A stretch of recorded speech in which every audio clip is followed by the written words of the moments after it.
Good morning. My name is Bellal Joseph. I'm the Martin Gluck Professor of Surgery and Chief of Trauma at the University of Arizona in Tucson. First and foremost, I want to thank my co-authors for their work on this project as well. Suicide is among the top 9 leading causes of death in people between the ages of 10 and 64. And this really results into 1 death every 11 minutes.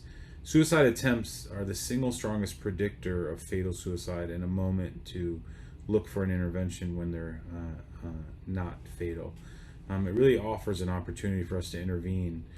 Trauma centers really sit at the forefront of receiving these patients, and little is known about receiving mental health services following suicide attempts in patients who present to trauma centers.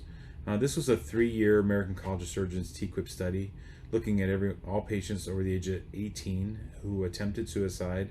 However, they survived their hospital admission.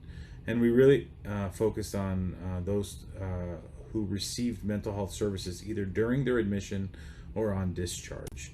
There was 18,701 patients who were in the data set who were survivors of violent suicide attempts. Only 56% of these received mental health services in hospital or on discharge, and 44% did not.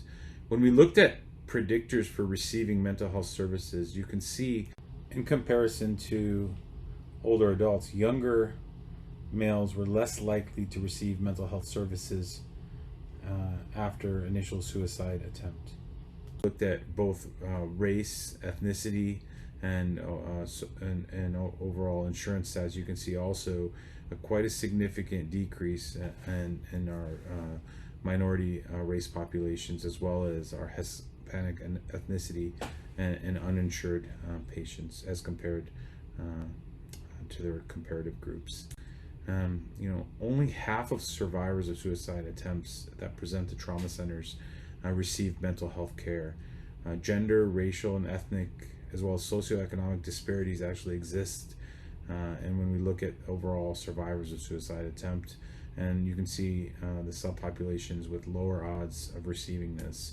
Really, there's a need for improved access both to mental health services for survivors of suicide who present to trauma centers, particularly among minority populations and the uninsured.